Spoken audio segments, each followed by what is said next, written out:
Fab Lab itu sebetulnya adalah satu fasilitas yang ada di suatu institusi, termasuk institusi pendidikan. Industri digital, yaitu operation technology dan industrial information technology digabung. Terus saya katakan bahwa saya ngerti the shop floor, saya ngerti the process, bagaimana control warehouse, bagaimana first in first out dan sebagainya. Bagaimana kita menyiapkan sumber daya manusia di masa periode bonus demografi yang saat itu situasinya kita menghadapi transformasi digital.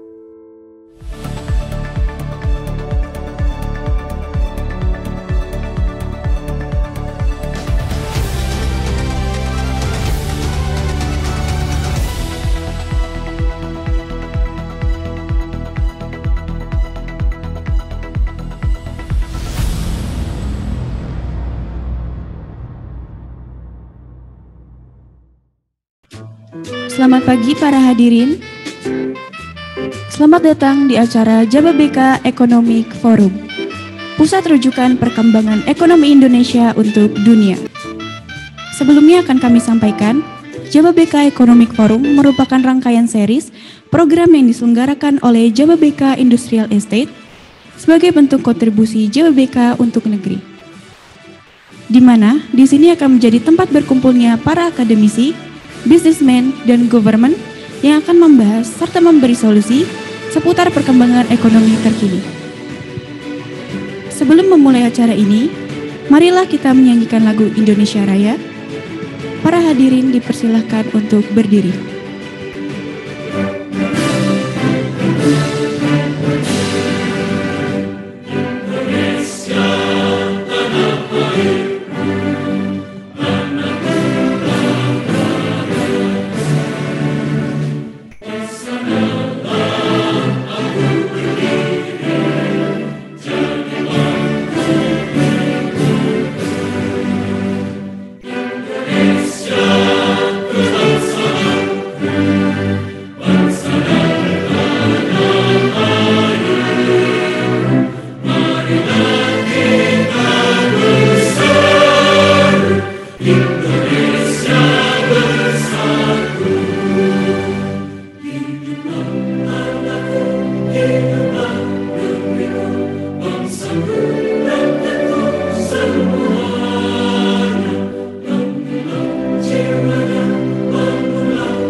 Dengan ini, kami, Jababeka Industrial Estate, dengan bangga mempersembahkan Jababeka Economic Forum.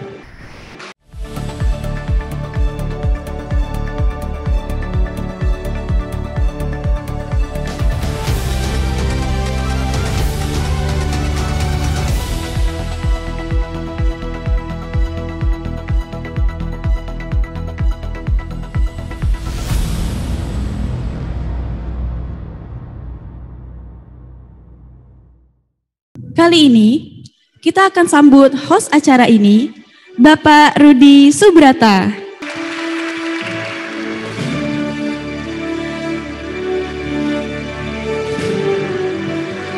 Terima kasih Bapak Ibu semua. Selamat datang di Jababeka Economic Forum.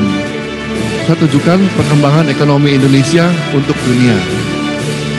Kali ini saya bersama para pakar dari berbagai macam kalangan yang kita populer namanya ABG, Academy, Businessman, dan Government. Jadi kita mau merealisasikan ABG ini dalam satu forum. Karena kami sadar industri itu tidak akan berkembang tanpa ABG. Nah, perkenalkan yang pertama dari akademisi, Pak Profesor Dr. Isidor Khairi, Rektor Presiden University. Dari bisnismen, Bapak Aka Hadi, yang sekarang menjadi advisor Astra Autopart. Nah, yang ketiga yang paling penting sebenarnya. Dari government, Pak Eko S.A. Cahyanto selaku Director of Resilience Territorial and International Industrial Access. Pagi Pak semuanya, terima kasih sudah join di sini. Bapak Ibu semua terima kasih sudah support kami di Jababeka Economic Forum ini. Nah, topiknya hari ini kita adalah Jababeka in Shaping the Future of the Digital World. Jadi Bapak Ibu semua, kami ini mendapatkan amanah dari founder kami untuk membuat forum ini. Nah, forum ini adalah sebenarnya sebuah rangkaian Bapak Ibu semua. Kalau dulu pandemik kita namanya Jababeka Industrial Talk Show. Nah, hari ini sebenarnya kita launching yang namanya Jababeka Economic Forum. Seri pertama Bapak Ibu. Nah, jadi kalau di foto Pak, ini Bapak Ibu semua adalah yang foundernya Jababeka Economic Forum. Kira-kira gitu. Nah, jadi ini kami harapkan nantinya Pak akan semakin berkembang dan besar, di mana tenan industri Jababeka itu akan saling berkolaborasi, berinteraksi, ya untuk semakin membuat bisnis matching satu dengan yang lain. Nah ini yang kami harapkan dari acara ini. Nah saya berharap kita semua di sini semuanya dalam keadaan sehat dan bahagia Pak, karena kami yakin mungkin flashback sebentar, mungkin 2 tahun, 3 tahun lalu kita semua mengalami suatu situasi yang very hard ya. Tapi kita bersyukur hari ini kita semua bisa berkumpul tempat ini, bisa berinteraksi dan dalam keadaan sehat dan bahagia. Oke, mengundang Pak Prof. Khairi dulu Pak, untuk datang Pak Prof. Khairi, Pak Aka Hadi, Pak Eko, mohon Pak bisa duduk di sini Pak, mungkin sesuai dengan ini urutannya ABG. Oke, silakan Mbak. Ya, silakan. Dan saya juga akan perkenalkan sosok penting di balik kesuksesan Jababeka Industrial Estate yang juga akan membuka acara ini, Mr. Hyanto Wihadi selaku Director of PT Jababeka Tbk. Kepada Mr. Hyanto dipersilakan. Ya, selamat pagi Bapak Ibu semua. Pada pagi hari ini kami sangat gembira dan bangga karena Pak Eko Cahyanto selaku Ketahanan Perwilayahan Akses Industri Internasional Kementerian Perindustrian. Ya. Selamat datang Pak Eko. Kemudian kami juga bangga sekali Pak Aka Hadi, senior saya, yang melatih saya golf. Sudah hadir juga sebagai pembicara pada pagi hari ini. Dan tak lupa Profesor Khairi selaku Rektor Presiden University. Kemudian Bapak Ibu, para undangan, tenants yang hadir di tempat ini maupun yang hadir secara online. Kemudian Pak Markus Lee selaku Managing Director dari PT Geraha Buana Cikarang. Pada pagi hari ini, oh ya, teman senior saya, Pak Charles Sairang, ini adalah pakar jamu Indonesia, telah hadir juga jauh-jauh dari Hawaii, datang ke Jakarta. Terima kasih Pak Charles. Ya. Dan juga teman-teman dari perbankan, Pak dari Bank Mandiri, kemudian juga teman-teman semua. Pada pagi hari ini, kita semua berkumpul di acara yang sangat luar biasa, ABG. Kita semua masih muda semua karena ABG, akademisi, businessman, dan government. Mudah-mudahan pada acara ini kita bisa mendapatkan hal-hal yang bermanfaat di dalam menghadapi era digital. Ya. Karena tema daripada Jababeka Economic Forum kali ini adalah bagaimana kita menghadapi era digital yang sekarang ini sedang marak-maraknya. Ya.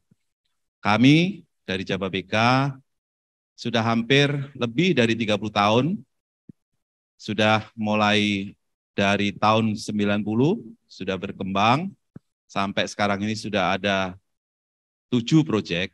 Ini tidak terlepas dari dukungan dari pemerintah, baik pemerintah daerah, pusat, khususnya dari Kementerian Perindustrian yang selalu mendukung sehingga kawasan industri bukan hanya Jababeka, tapi seluruh Indonesia dapat maju dan bisa menghadapi era digital 4.0.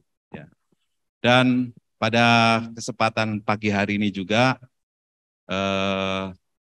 kami juga selaku pengelola kawasan industri, kami laporkan juga selama ini kita mulai berbenah untuk menyiapkan SDM, kemudian infrastruktur, sehingga pada saatnya nanti kita siap untuk para investor yang sudah berinvestasi di Jababeka maupun yang akan hadir, kita siap di dalam menyiapkan infrastruktur khususnya misalkan untuk fiber optik dan lain-lain. Ya. Tak lupa juga kami juga terima kasih ada teman-teman dari Korea, bisa Notaijin, kemudian dari Lotte, ya. Di Jababeka juga sekarang sudah ada yang namanya ICT Training Center, di mana kami mendapatkan hibah dari pemerintah Korea, bekerja sama dengan Kominfo untuk menyiapkan kader-kader atau SDM yang siap untuk bekerja di dalam era digital kali ini. Mudah-mudahan acara ini bisa bermanfaat bagi kita semua dan menjadi tempat kita bisa saling bersilaturahmi. Terima kasih, semoga kita diberkati. Amin. Dan saya juga akan mempersilahkan Mr. Markus Lee, selaku Managing Director of PT Graha Buana Cikarang. Kepada Mr. Markus Lee, saya persilakan. Selamat pagi, Bapak Ibu. Selamat pagi, Pak. Ya, Pak Rudi. Ya. Selamat pagi, ya, Profesor Kairi, Pak Hadi, Pak Eko. Ya, of course, teman-teman colleague saya, Pak Yanto, and maaf ya, apologies, izin saya bahasa Inggris, campur sedikit bahasa Indonesia. I'm still trying to learn bahasa Indonesia, so pardon me, izin saya campur-campur ya. Very honored to be here today with all these experts, CEOs, senior management, and I probably much more experienced than me in Indonesia. Yeah, I started working here 2016, but I only joined Jababeka last year during the Delta COVID, but now the COVID is behind us. Well, Economy Forum, so the first thing I learned during my economic degree in Australia, correct me if I'm wrong, Professor Kairi, the 3 fundamentals of improving the economy of a country, of a city, of a town. First, labor, which is population. Productive labors. Orang banyak lebih bagus ya. Lebih banyak orang, ekonomi pasti lebih naik. So, Kota Jababeka, 1,2 juta orang, I think can consider a very big population kota. For kota, for townships, ya, 1.2 juta. Now tambah satu lagi saya dan istri saya, because sekarang I tinggal di Jababeka, kerja di Jababeka. Okay, so the more population we have, the better the economy should improve, and Kota Jababeka has a population. Second fundamentals, is capital. Capital apa? Financial capital, investment, factories, productive investment and capitals into the townships. So in Kota Jababeka, we have more than 2,000 companies, international companies, factories, warehouse, smart factories, logistic, you name it, you have it, right? Most of the products you use, from the hair products, facial products, ice cream, cup noodles, Kikkomans, all these things, a lot of them are made in Jababeka. Piaggio, motorcycles, and all these things, right? So, which means, out of the three fundamentals, populations, capitals, we have it in Kota Jababeka. Land, of course, is one of the capitals, which Kota Jayapeka is one of the biggest town in Cikarang, 5,600 hectares. And in Jayapeka group, together, we think we have about maybe 20,000, including Tanjung Lesong, Morotai, Kendal in the KK, everybody know it. Okay. So last but not least, the fundamentals of economic growth, technology, right? Technology. We need it, right? That's the last part. And that's why today I just bought these glasses. Everybody say, but Marcus, ini glasses besar loh. Orang Singapore kiasu ya, means scared to lose. Harga sama, of course, lebih besar, lebih bagus, right? Actually, no. I actually buy this for event like today. Why? This is so-called the Spider-Man glasses. The Peter Parker glasses editions. Apa Peter Parker? When Tony Stark, Iron Man, give the glass to Spider-Man, in his ship. This is the ship. So I am already 50% into the technology, getting ready for Industrial 4.0, getting ready to Society 5.0, getting ready for technology advancement. 5G technologies from Telkomsel very soon to arrive in Kota Jayapeka. Okay, I'm 50%. Why? Because I have the frame. All I need is change the lens. Once I have the lens, unlike Iron Man and Spider-Man, they will call for the bomb, everything, yeah? The Indonesia is a country aman. Once we have the 5G lens, what we use? Macet. Pak, kiri kanan. Takut, nanti, polisi. The Iron Man glasses will tell me that. And of course, also can tell me, 100 meter, kiri, cewek cantik. Yeah, joke aside. But Kota Jayapeka, I'm proud to say, I'm a resident there. I'm proud to say that technology-wise, we are one of the most welcoming in the country. Why? I'm very confident. I give you a challenge. Take out your phone when you visit us, Telkomsel, SL, you do your Zoom call, drive around. 99%, no problem.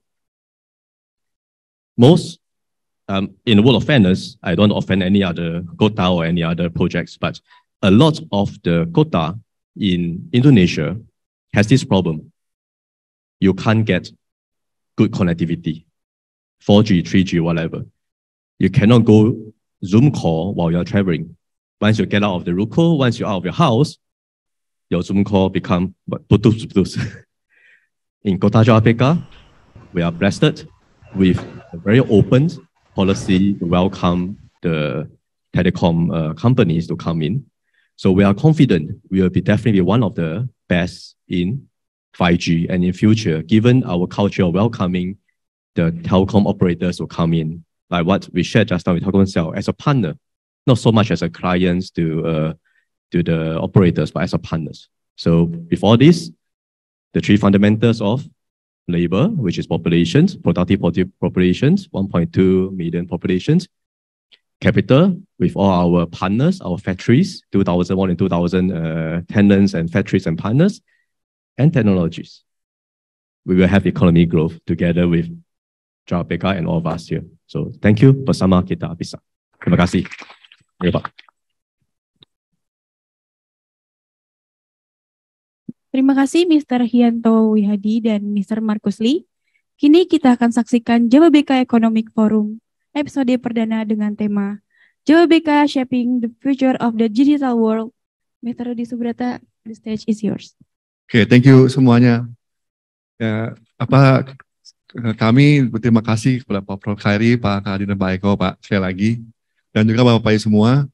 Jadi sebenarnya awal ini adalah satu kolaborasi antara semua pihak, Bapak semua. Jadi kalau kita hadir sekarang di sini dari berbagai macam industri, kita percaya kita bisa berkolaborasi. Karena apa yang kami pelajari selama ini, Pak, dengan adanya pandemi itu, yang penting adalah collaboration. Jadi tanpa berlama-lama, kami berterima kasih ke tamu-tamu yang online. Kami mengundang Pak dari Singapura, our partner, Pak Asset Director, dan dari Hawaii, Pak, Tempestic Group. Itu mereka akan konsentrasi di biotech teknologi. Oke, kita mulai Bapak Ibu semua. Mohon izin Pak Prof. Heri, Pak Hadi, Pak Eko, nanti kan kita sebenarnya kita diskusi, Pak. Nanti mungkin kalau Pak Hadi sama Pak Eko ada mau sharing presentation, boleh Pak. Ya mungkin nanti saya akan mulai dengan beberapa pertanyaan Pak. Oke. Bapak Ibu semua, saya mau mulai dengan Pak Prof. Khairi ini. Karena kita sadar bahwa yang paling penting dalam sebuah industri itu adalah pendidikan, ya Pak Prof.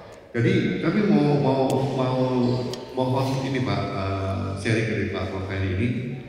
Apa saja dampak dari percepatan dunia digital pada saat ini Pak terhadap tumbuh kembang dunia bisnis Indonesia? Mungkin boleh sharing sedikit Pak Prof. Khairi. Baik, selamat pagi, salam sejahtera untuk kita semua. Terima kasih Pak Rudi. Sebenarnya saya sudah menyiapkan apa yang ingin saya sampaikan berdasarkan pertanyaan yang telah diberikan oleh Pak Rudi kepada saya sebelum acara ini dimulai. Jadi saya memperoleh 3 pertanyaan. Yang pertama itu adalah peran dari higher education dalam era digital world ini. Kemudian yang kedua ini mengenai the future of digital world in education. Kemudian juga ditambah satu lagi ada with lab fabrication laboratorium. Dan yang ketiga ini tentang kolaborasi antara akademisi dan bisnismen dan tentunya dengan dukungan pemerintah. Jadi Pak Dirjen, Pak Eko, Pak Hadi, karena ini APG, rupanya saya mendapatkan kesempatan pertama. Nah, topiknya adalah akselerasi dari digital world, dunia digital, begitu Pak Rudi. Jadi kalau kita bicara dunia digital, tidak dapat lepas dari digital transformation, transformasi digital. Pengertiannya tentu telah kita pahami bersama, yaitu adopsi dari teknologi digital di organisasi kita. Tujuannya untuk apa? Tujuannya tidak lain tidak bukan untuk efektivitas dan efisiensi, arahnya adalah ke sana. Kemudian siapa atau objek apa yang terlibat? Yang terlibat itu diantaranya adalah customer experience, bisnis proses, sampai dengan bisnis model. Nah, kita sudah mendapatkan satu keyword di situ Pak Rudi, adopsi. Adopsi itu artinya kita memutuskan untuk menggunakan suatu teknologi mulai saat ini sampai seterusnya. Kalau kita bicara adopsi, tentu kita perlu lihat prosesnya. Adoption proses itu kita ketahui mulai dari kita aware akan suatu teknologi. Setelah kita aware, kita punya interest di situ. Setelah memiliki interest, kita evaluasi. Setelah melakukan evaluasi, kita akan mencoba trial. Nah, setelah trial barulah kita melakukan adopsi. Adopsi yang tadi related dengan pengertian dari digital transformation itu. Dan ada satu lagi. Jadi setelah mengadopsi, what next? Itu adalah post-adoption behavior yang juga harus kita perhatikan. Nah kemudian, kalau kita bicara tentang adopsi, tidak terlepas dari siapanya. Siapanya itu adalah organisasi atau customer. Jadi kalau kita pabrikan, kita industri, kita bicara tentang customer kita. Tapi kalau kita pelakunya, kita adalah organisasinya. Jadi bagaimana customer readiness, bagaimana organization readiness-nya, apakah kita siap untuk mengadopsi digital teknologi tersebut. Nah kalau sudah bicara readiness, maka mulailah perguruan tinggi, akademisi masuk di situ. Bagaimana menyiapkan suatu organisasi ready untuk melakukan transformasi digital, untuk berada di dunia digital tadi itu. Nah lalu bagaimana peran perguruan tinggi? Kacamata perguruan tinggi, ini opportunity Pak Rudi. Jadi kalau kita lihat sekarang berbagai perguruan tinggi di dunia, itu sudah menawarkan program-program untuk membawa organisasi menjadi ready melakukan digital transformation. Kita bisa browsing, keluarlah paket course namanya Leading Digital Transformation. Dan juga paket-paket yang menyiapkan suatu organisasi bisa melakukan transformasi digital secara efektif dan efisien dan seterusnya. Jadi itu menjadi peluang sekali lagi Pak Rudi bagi suatu perguruan tinggi yang harus segera ditangkap dan tidak boleh diabaikan karena ini cuma sebentar. Begitu. Nah, sebelum saya lanjut, saya ingin memberikan gambaran bagaimana terjadinya transformasi digital sedikit di dunia industri dan sedikit di bidang saya, pendidikan tinggi. Sudah sejak lama, 20 tahun yang lalu, kita sudah melihat industri airline sudah melakukan itu. Jadi kalau kita ingin ke suatu tempat menggunakan suatu airline tertentu, beli tiketnya itu sudah bisa dilakukan secara online. Jadi tidak ada lagi interaksi human dengan human. Kita masuk ke website atau kalau zaman sekarang ada aplikasinya, kita bisa beli di situ. Kita kemudian tentukan tujuannya di mana, kita bayar, kita mendapatkan tiketnya. Boarding pass pun bisa kita print. Masuk ke bandara itu juga bisa menggunakan sesuatu yang kita peroleh secara digital tadi. Kita bisa tap, kita bisa masuk ke dalam, selanjutnya ke pesawat dan kita sampai ke tujuan. Di pendidikan tinggi juga demikian. Jadi kalau zaman dulu Pak Yanto kalau ingin legalisir ijazah itu difotokopi dibawa ke perguruan tingginya. Sekarang tidak perlu. Masuk saja ke aplikasinya, masuk saja ke website perguruan tingginya, masukkan identitas kita. Nama Pak Yanto, tempat tanggal lahir. Kita biasanya ikut-ikutan bank, nama ibu kandung, supaya betul yang mengajukan itu Pak Yanto. Tidak perlu dikopi, dibawa, dan bisa dipalsukan. Kalau seperti itu tidak bisa dipalsukan, karena ada kode-kode tertentu yang diminta. Perlu berapa lembar? Oh, sekian lembar. Pak Yanto harus bayar sekian, bayar ke bank. Sudah bayar, diupload. Begitu sudah selesai, tinggal terima by email. Selesai Pak. Nah sekarang kondisinya sudah seperti itu. Dan semua organisasi harus seperti itu termasuk perguruan tinggi. Bagaimana untuk bisa ke arah sana? Balik lagi, kami perguruan tinggi menawarkan programnya. Kalau mau ke sana ya seperti ini paketnya. Ya tentu bayar ya Pak Yanto ya. Begitu. Nah, lalu yang selanjutnya, bagaimana masa depan dari digital world? Ya tentunya ini di dunia pendidikan juga dikaitkan dengan Fab Lab tadi seperti yang saya terima gitu. Nah, saya ingin cerita sedikit mengenai Fab Lab. Fab Lab itu sebetulnya adalah satu fasilitas yang ada di suatu institusi termasuk institusi pendidikan. Alat ini atau lab ini membantu proses inovasi menjadi lebih efektif dan efisien. Jadi kalau kita lihat, kita browsing sekarang, perguruan tinggi yang punya Fab Lab itu masih bisa dihitung dengan jari. Barangkali yang akan muncul itu PTN di Jawa Tengah. Kemudian yang akan muncul juga Jababeka yang bekerja sama dengan Presiden University. Bagaimana masa depannya? Saya ingin menyinggung sedikit, mohon maaf karena saya akademisi jadi selalu kembali lagi ke konsep-konsep. Kalau kita bicara suatu produk, kita ingat yang namanya konsep level of product. Apapun produk itu, termasuk produk jamu Pak Charles. Pendidikan tinggi juga begitu. Core ada 5, yang pertama itu namanya core benefit atau core product. Apa core benefit yang kita cari di suatu perguruan tinggi pendidikan? Kalau kita bicara bisnis hotel, tadi bicara tentang hotel nih Pak Yanto, hotel di Bali, di Tanjung Lesung. Apa core benefit? Apa core produk yang kita cari? Istirahat. Jadi kalau tidak bisa istirahat di hotel, itu bukan hotel namanya, warung kopi Pak.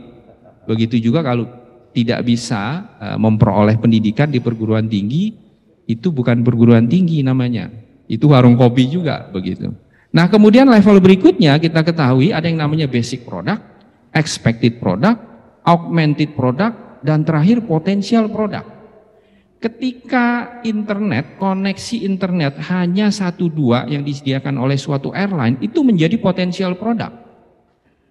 Begitu juga di hotel. Ketika internet connection itu hanya 1-2 yang menyediakan, itu ada di potential product. Tapi suatu hari itu akan bergerak turun menjadi augmented, menjadi expected, dan menjadi basic barangkali. Nah saat ini Fab Lab Pak Rudi itu masih di potensial produk. Jadi tidak banyak perguruan tinggi di Indonesia yang memiliki akses ke Fab Lab. Karena itu lagi-lagi kalau kita mengacu ke konsepnya Pak Darmono, start small, harus move fast. Ini harus segera. Mumpung masih sedikit perguruan tinggi di Indonesia yang memiliki itu. Jadi kami Presiden University bekerja sama dengan Jababeka ini harus bergerak cepat. Harus memperoleh apa yang kita kenal sebagai first mover advantage. Harus segera. Karena setelah itu ketika level of produknya turun, itu menjadi suatu hal yang biasa.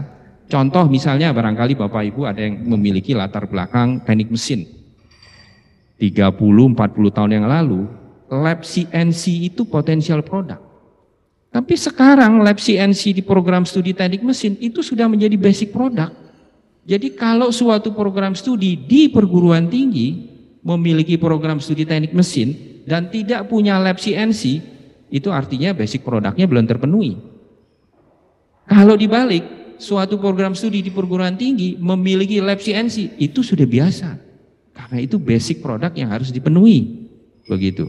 Jadi kalau kita bicara perguruan tinggi secara umum, perguruan tinggi ya harus ada gedungnya, harus ada kelasnya dan sebagainya. Kalau bicara hotel, mau istirahat harus ada kamarnya, harus ada tempat tidurnya. Kalau tidak ada, tidak bisa menyelenggarakan jasa atau memberikan jasa begitu. Nah jadi sekali lagi, saat ini Fab Lab itu ada di level itu. Maka tentunya kami melihat ini adalah satu kesempatan yang harus dimanfaatkan secara maksimal begitu. Dan yang terakhir Pak Rudi, ini mengenai kolaborasi. Kolaborasi biasanya di perguruan tinggi tidak lepas dari tridharma perguruan tinggi. Pendidikan, pengajaran, penelitian, dan pengabdian pada masyarakat. Tentu kolaborasi yang paling dekat adalah satu, pendidikan dan pengajaran. Jadi perguruan tinggi biasanya memiliki resources, memiliki dosen-dosen yang banyak membaca. Kalau banyak membaca, banyak menyerap, banyak menelan. Tidak dikeluarkan di dalam itu akan menjadi penyakit kan begitu. Jadi harus di-sharing begitu. Kemana di-sharingnya? Di-sharingnya salah satunya adalah ke dunia industri, ke business world, ke B ini. Jadi akademisi perlu bekerja erat dengan business world, dengan dukungan dari government gitu. Yang kedua, penelitian.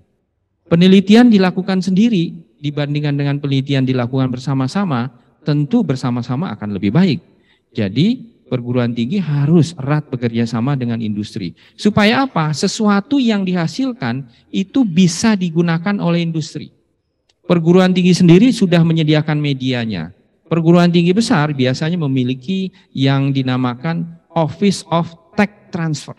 Jadi ada satu unit tertentu yang kemudian akan mentransfer hasil inovasi, hasil riset ke dunia industri. Nah tentu Bapak Ibu bisa kita bayangkan kalau yang di riset itu tidak diperlukan oleh dunia industri jamu misalnya. Ya untuk apa? Serahkan ke Pak Charles, masuk laci nanti. Nah dengan adanya kolaborasi apa yang dibutuhkan dan sebagainya, kemudian ada yang menjembatani dunia pendidikan dengan dunia industri, maka riset atau inovasi yang dihasilkan ini bisa bermanfaat untuk semua pihak. Saya kira itu yang dapat saya sampaikan sementara Pak Rudi, nanti tentunya dapat dielaborasi lebih mendalam. Sekali lagi saya berterima kasih dapat kesempatan pertama ABG, A lebih dulu. Demikian, terima kasih. Terima kasih. Ya, silakan.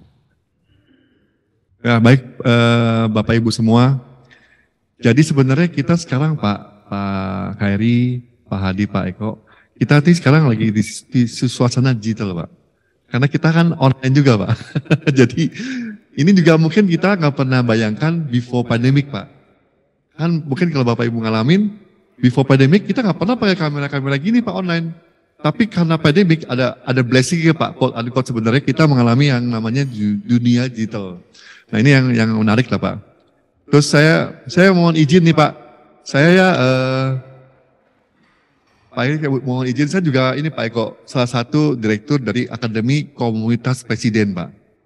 Nah ini program vokasi dari Presiden University yang kita semua di sini bisa, nanti tim saya juga yang akan bisa memberikan informasi mengenai apa itu Akademi Komunitas Presiden. Itu Pak Eko, itu program vokasi Pak. Kenapa ada Akademi Komunitas Presiden adalah untuk menjembatani dunia industri dengan dunia pendidikan juga. Oke, mungkin saya silakan ke Yasmin. Baik, sebelum kita berlanjut ke acara selanjutnya, mari kita saksikan pesan-pesan berikut.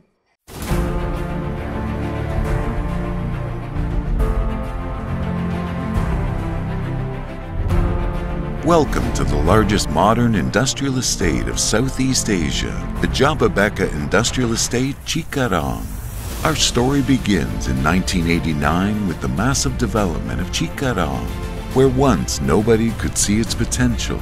Now, after 31 years, Jababeka has succeeded in developing a comprehensive one-stop industrial development solution for all types of enterprises. Today, it has become one of the most important economic zones of Indonesia.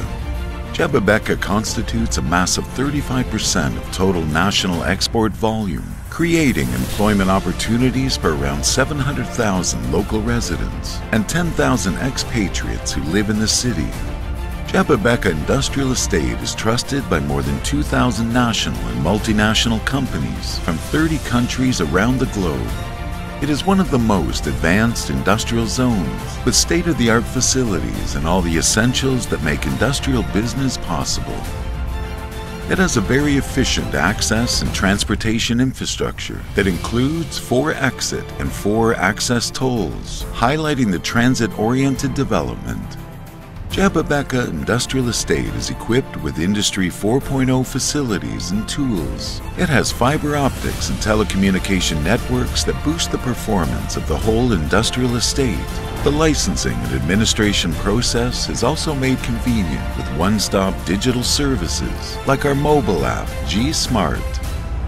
Designed as an environment-friendly industrial area, it has proper waste treatment facilities that help us conserve the environment, and water treatment facilities that ensure a reliable and regular clean water supply for industrial needs, helping us avoid the need for exploiting natural water resources. Independent power plants in the Jababeka Industrial Estate guarantee the availability of continuous electricity supply. Jababeka Industrial Estate is proud of building the nation's first dry port, the Cikarang Dry Port, which has all the logistical facilities required for the complex import-export processes. Jababeka Industrial Estate is extremely secure. It has 24-hour security patrols, a fire brigade department and regional police, and army offices located within the premise of the estate. We always strive for both business and individual development. The prestigious President University and Information Communication Technology are the symbols of human development. They add value by providing qualified human resources needed for the industrial world in the Jababeka Industrial Estate. Jababeka Industrial Estate provides an ideal atmosphere and working environment for a modern industrial community that consists of commercial and retail centers, hotel, residential, healthcare facilities, and various sports facilities such as golf, swimming pools, eco-parks, etc. All of these facilities ensure the smooth running of business in the Jababeka Industrial Estate, the largest and smartest industrial estate in Southeast Asia. Oke, terima kasih Pak Heri, Pak Hadi, Pak Eko. Mungkin sama dengan konsepnya dengan Pak Prof Heri, mungkin Pak Hadi. Langsung diborong aja Pak pertanyaannya. Jadi yang pertama ini mungkin apa saja dampak dari percepatan dunia digital pada era saat ini terhadap tumbuh kembang dunia bisnis Indonesia. Yang kedua mungkin nanti bagaimana potensi Indonesia sebagai industri digital jika berkaca dari negara lain seperti Singapura. Yang ketiga, apa yang dibutuhkan dari para bisnismen dalam pengembangan bisnis di era 4.0? Gitu Pak Hadi. Silakan Pak. Baik, terima kasih Pak Rudi. Selamat pagi ya, selamat pagi Pak Prof Heri, Pak Eko, Pak Hianto, Pak Markus dan teman-teman saya senior, para senior. di bidang industri. Ya, Jababeka ini sudah menjadi bagian dari profesi saya. Jadi kan ada teman-teman lama di situ ya. Jadi kemarin juga saya nggak tahu ya, secara accidentally Pak Rudi telepon saya waktu menuju ke airport saya. Karena sibuk-sibuk gitu ya, saya mungkin salah dengar maksudnya dia itu. Dia maksudnya itu mengundang saya untuk menghadiri forum ini gitu loh. Saya tuh biasa kalau dia telepon itu dia suruh saya bicara. Saya bilang, oke, saya ya mau siapkan apa Pak Rudi? Nah langsung ditangkap sama dia. Ya udah, kok gini idenya berubah gitu kan. Pada the last minute mungkin atau apa, akhirnya ya sudahlah, digital. Mati saya, dia bicara digital. Saya bukan orang digital, saya orang manufacturing. Ya, tapi ya blessing in disguise bahwa saya juga dulu kan saya kira-kira udah 33 tahun di Astra Group ya. 22 tahun di Toyota, belasan tahun di Astra Auto Parts yang bikin komponen tuh Pak. Nah jadi bagaimana perkembangan industri di otomotif itu emang saya sedikit ada berperan di situ. Jadi bagaimana caranya? Nah sekarang saya baru April kemarin masih ditulis Astra Auto Parts Director. Saya bilang ke Pak Rudi, saya sudah pensiun di bulan April kemarin, tapi saya masih jadi advisor di sana. Tapi anyhow, karena ada jadi advisor, saya jadi ada waktu untuk mikir-mikir startup. Baru setelah pensiun baru mikirin startup. Karena selama kerja tidak punya waktu dan juga ada konflik yang tidak bisa kita langgar. Nah, barulah berpikir, teman-teman pada datang, bagaimana ini startup ini, bagaimana ini ajarin anak saya ini dong, itu dong. Ya, tidak mau profesional lagi, maunya mandiri dan independen. Karena udah umur 58. Nah jadi beberapa hal ya, di industri sekarang ini kita sudah tahu lah semua ya. Ada ya 2 hal penting, yaitu salah satunya adalah green energy dan digital. Green energy dan digital. Green energy itu ya masuk ke EV, ya sekarang udah lagi ramai juga, nggak tahu cenderungannya gimana, mau seperti apa, nggak taunya pokoknya China maju terus, Korea maju terus, kita ikut di belakangnya, nggak mau ketinggalan dulu lah pokoknya. Nah itu, jadi kami di Astra Group juga mempersiapkannya sudah berapa tahun yang lalu. Ya, tadi bicara sama Pak Eli, ya kami juga punya charger di menara Astra kami, gitu kan di situ. Kemudian EV, PV juga, PV di Bapak bisa lihat juga di GS Battery ya, karena kami battery PV itu kami selalu dorong ke battery.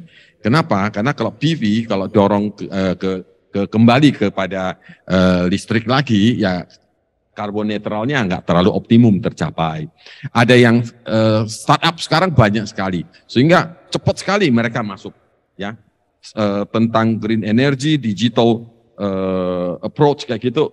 Ini sebenarnya bukannya slow but sure lagi, tapi fast and sure, terutama di digital. Ya, kalau yang EV juga awalnya kita pikir bagaimana ya, tapi setelah Wuling masuk, Hyundai masuk, Tesla, wah itu sudah tak terbendung in the matter of time, kayak gitu. Nah sehingga kita lanjutkan bahwa ada yang bilang oke lah langsung on grid dan off grid dari energi ini, photovoltaik ini. Ya, saya katakan saya lebih mendorong kepada off grid. Jadi jangan langsung pakai, mestinya harus di ini. Tapi emang lebih murah di situ. Nah, pebisnis ya mengharapkan itu supaya siapa tahu pemerintah suatu hari menetapkan, ya oke, ini mau kamu sudah punya belum? Sudah mendukung karbon netral pemerintah belum? Oh sudah tuh banyak tuh solar cell yang ada di situ. Itu pemerintah jangan dikelabuhi Pak.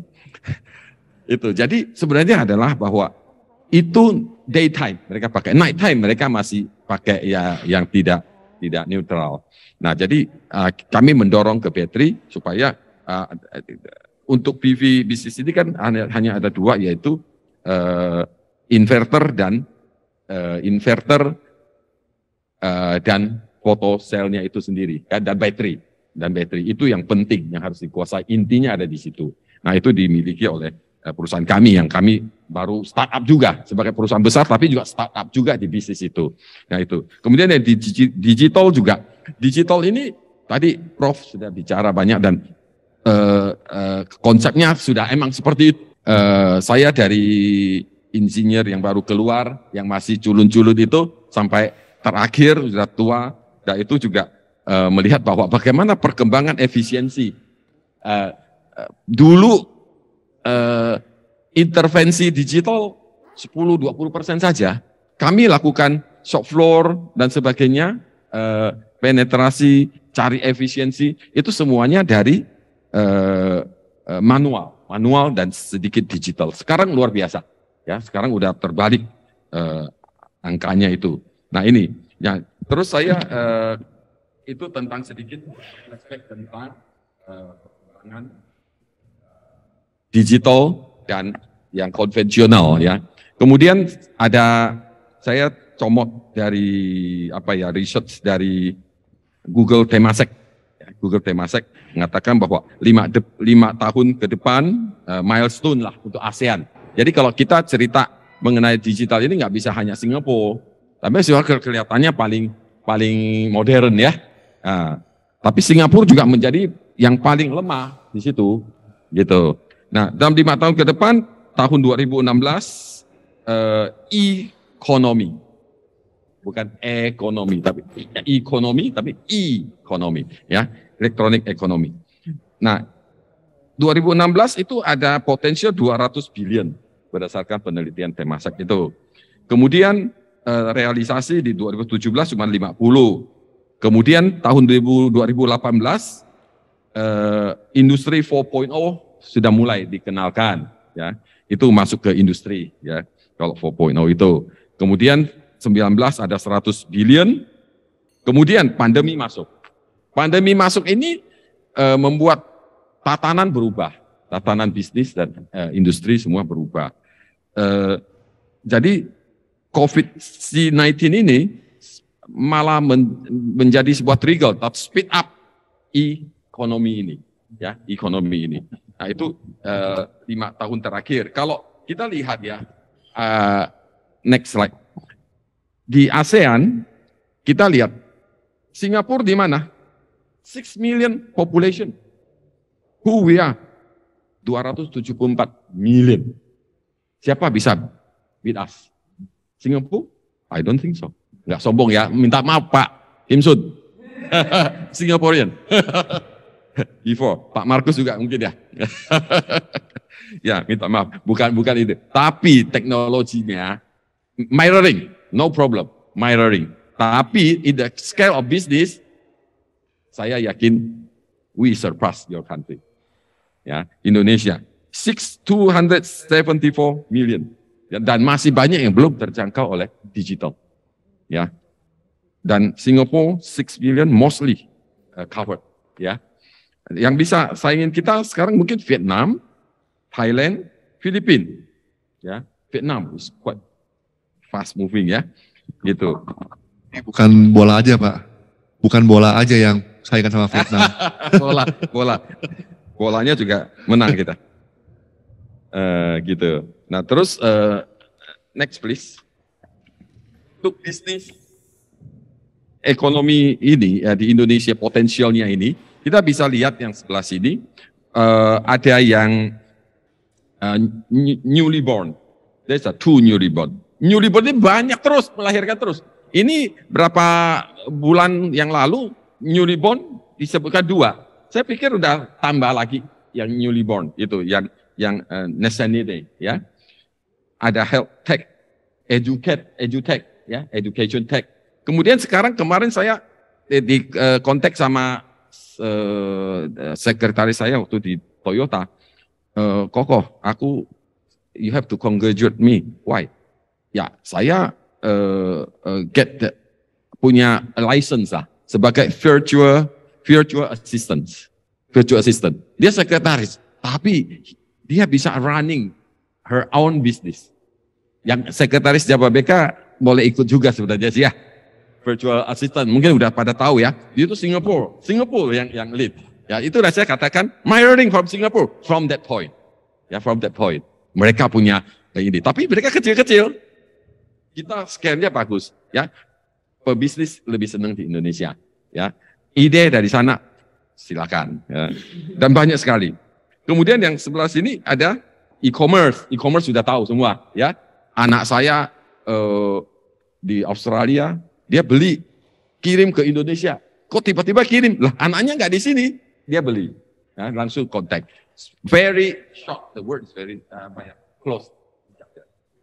Kadang juga jadi mainan dia waktu masih remaja, waktu SMA, SMP, SMA gitu ya, remaja. Beli apa? Congor ini ya, brongsongan asu aku bilang yang buat masker itulah. Nah, itu dia beli 1 biji saja, dikirim, 1 pun dikirim, gitu. Beli ikatan rambut 2 dikirim, kamu ngapain? Iseng-iseng, nah gitu. Sampai level kayak gitu, e-commerce-nya begitu hebat, ya. Apalagi yang the bigger size, ya, itu semua ada. Transport, food, itu juga udah tahu lah, kita semua lah ya. Itu ada Grab lah, ada GoFood lah, dan sebagainya. Tetangga saya punya makanan yang enak.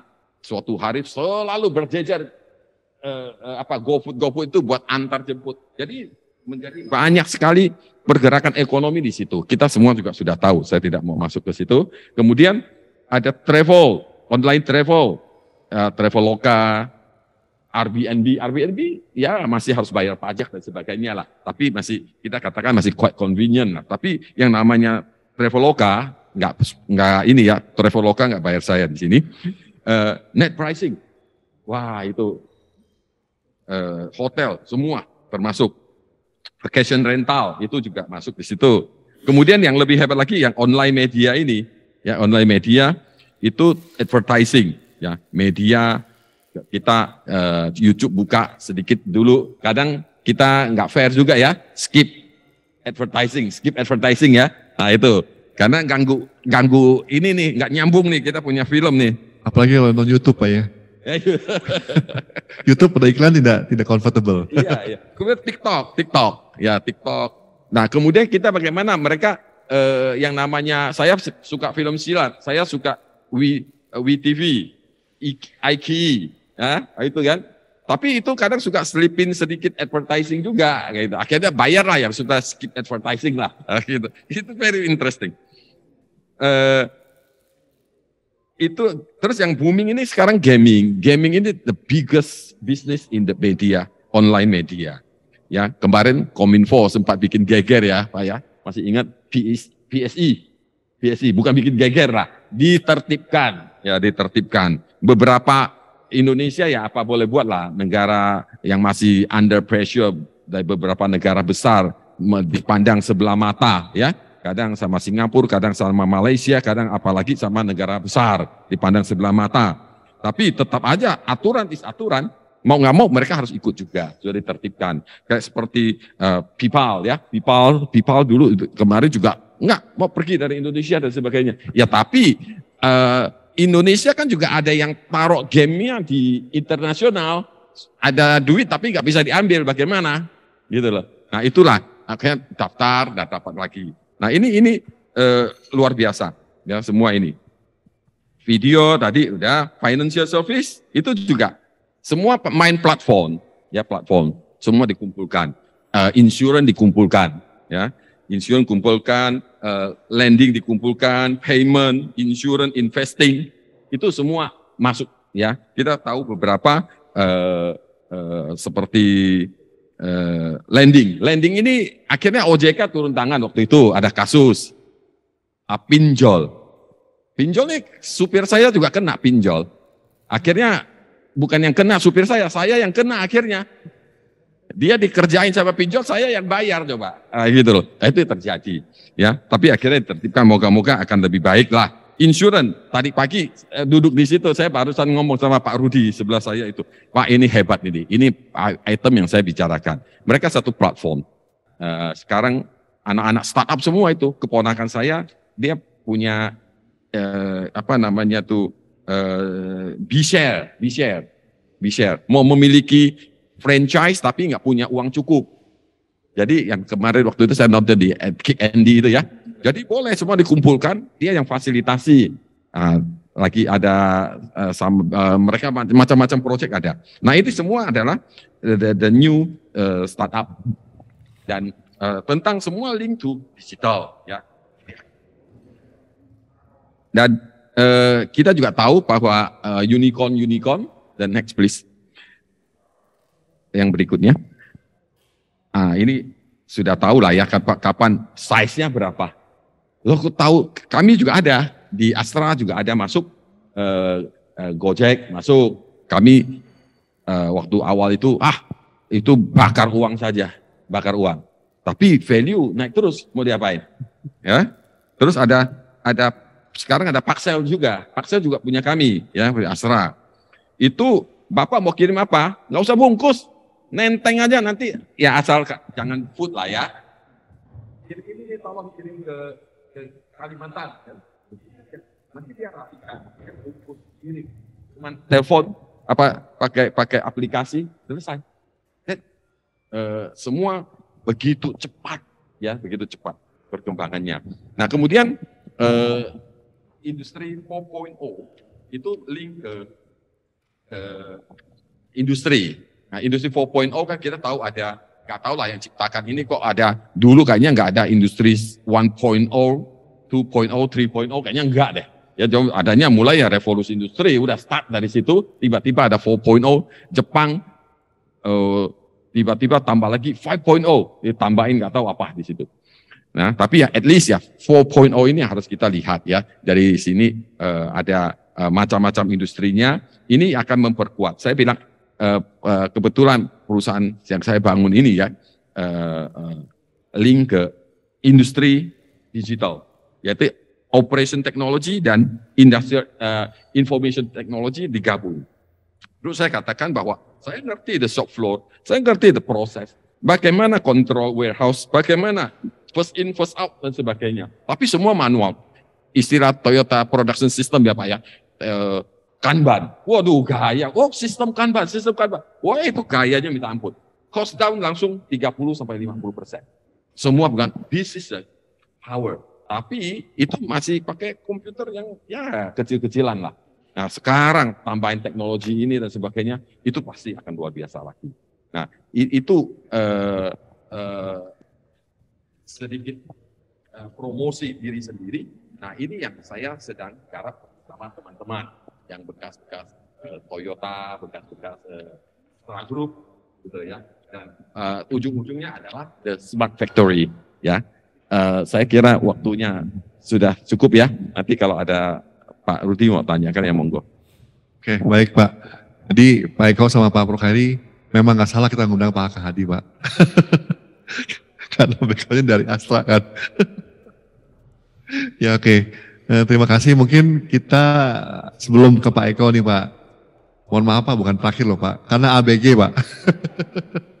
Oke, mungkin Yakmin silakan. Baik, terima kasih Mr. Aka Haditan. Pembahasannya semakin menarik ya. Namun sebelum berlanjut ke sesi berikutnya, jangan kemana-mana karena kita akan kembali saat lagi setelah video pesan-pesan berikut.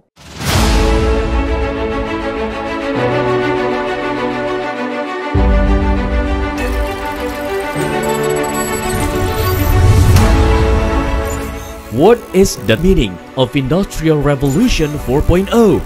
It is an era that connects the digital and physical world. An era where distance is no longer exists. An era that change industrial pattern from time to time.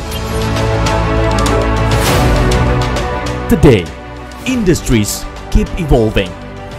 Technology keep innovating, creating challenges that force humans to adapt through times.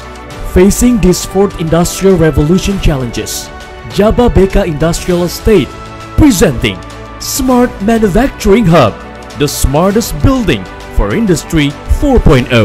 A smart manufacture with a larger space that gives customers the alternative to relay out as they need, either for workshop, warehouse, office, lounge, and many more that can support your smart living. Smart Manufacturing Hub, located in the most strategic location, with massive infrastructure development that have unlimited access of transportation and accessibilities. Surrounded by more than 2,000 national and multinational companies, 1,200,000 population, 730,000 manpower, also 10,000 expatriates, make Smart Manufacturing Hub become your best option to grow your business. Smart Manufacturing Hub, supported with a world-class facility industrial estate, such as high-capacity electricity, Cikarang Dry Port, natural gas, telecommunication network, clean and wastewater treatment plant, and 24 hours of fire station and security system that enable manufacturers to efficiently and effectively produce their goods in this fourth industrial revolution.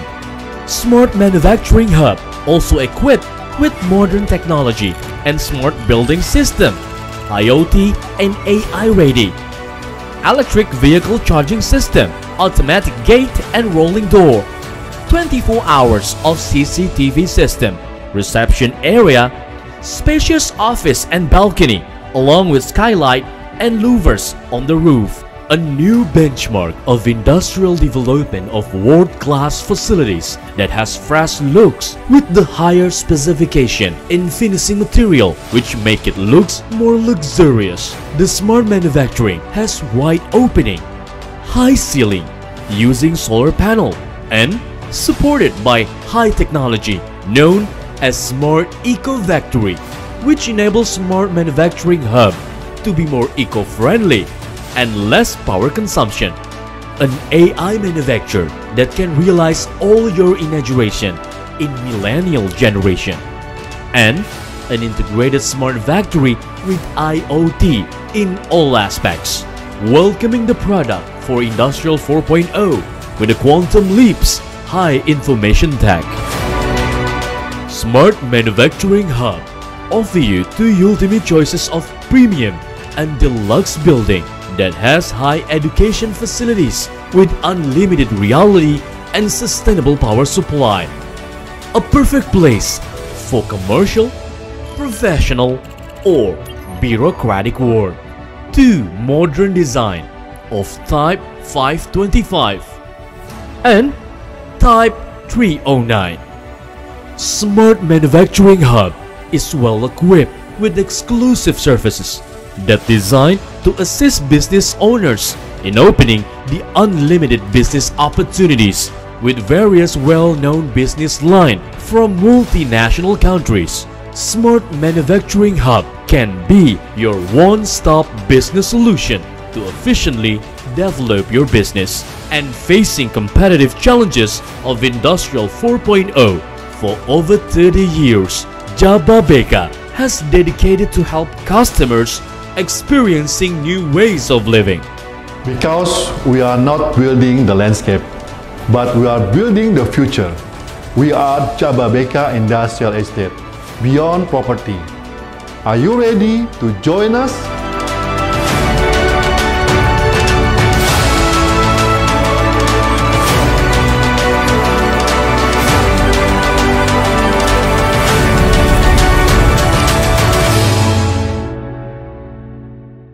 Oke, terima kasih Bapak Ibu semua. Kan harus langsung info Pak. Oke, untuk yang ketiga pembicara dari pemerintah, dari government, kami berterima kasih sekali sama Pak Eko sudah menyempatkan waktu nih Pak sharing di kita di Jababeka Economic Forum. Mungkin sama Pak pertanyaannya. Yang pertama, bagaimana peran pemerintah dalam upaya memajukan percepatan dunia digital? Yang kedua, nah ini yang penting Pak, bagaimana implementasi program pemerintah berupa PD 4.0 sebagai masa depan dunia digital Indonesia? Yang ketiga adalah ekosistem apa saja Pak yang bisa mendukung terwujudnya PD 4.0? Silakan Pak Eko, silakan Pak. Terima kasih Pak Rudi. Bismillahirrahmanirrahim. Selamat pagi menjelang siang, Ibu dan Bapak semua. Peserta yang hadir dalam kegiatan Jababeka Economic Forum pada hari ini.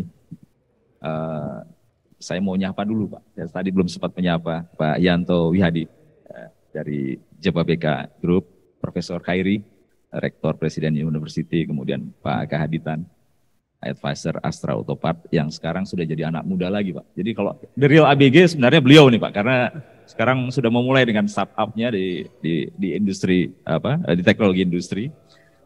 Kemudian Pak Markus Lee dan saya tadi dapat informasi ya yang hadir secara virtual ada Pak Suteja Darmono juga. Selamat pagi menjelang siang Pak. Ibu Bapak semua, pertama-tama saya ingin mengucapkan terima kasih nih Pak Yanto, Pak Rudi sudah mengundang saya hadir di sini sehingga ABG-nya benar-benar terwujud pada hari ini. Sebenarnya saya ada sedikit paparan yang ingin saya sampaikan sekaligus menjawab pertanyaan dari Pak Rudi tadi. Kalau boleh ditampilkan boleh, Pak, silakan, halaman 7 mungkin. Tadi Pak Markus Lee sudah menyampaikan 3 aspek penting dalam pembangunan. Kalau kami di industri sama Pak, itu investasi, teknologi, dan sumber daya manusia. 3 ini adalah syarat pokok. Nah, kalau kita lihat kenapa sekarang kita semakin gencar bicara di digital, apalagi dalam masa pandemi ini, pemerintah sudah sejak mungkin lebih dari 10 tahun yang lalu sudah memikirkan ini, bagaimana kita bisa memanfaatkan sumber daya manusia sejak tahun dekade tahun 2010 itu kita sudah memasuki masa periode bonus demografi. Hari ini kita punya sekitar 275 juta penduduk yang harus dijaga, dirawat, dan disejahterakan sesuai dengan amanat founding fathers kita yang dituangkan dalam Undang-Undang Dasar tahun 1945. Nah, bagaimana kita bisa mensejahterakan ini? Ketika tahun 2012 di Jerman, di Hannover Messe, muncul yang namanya Industri 4.0 yang tadi disampaikan Pak Aga. Nah, kemudian di 2015 kita memasuki periode masyarakat ekonomi ASEAN, di mana lalu lintas orang dan jasa itu semakin berkurang hambatannya. Di tahun 2015 juga Klaus Schwab meluncurkan bukunya yang sampai hari ini masih dibaca dan telah banyak orang, judulnya The Fourth Industrial Revolution. Kemudian kita menghadapi yang banyak sekali situasi tadi disampaikan oleh Prof. Khairi, transformasi digital. Kita mulai mengenal lebih banyak tuh pemanfaatan platform digital di dalam kehidupan kita sehari-hari.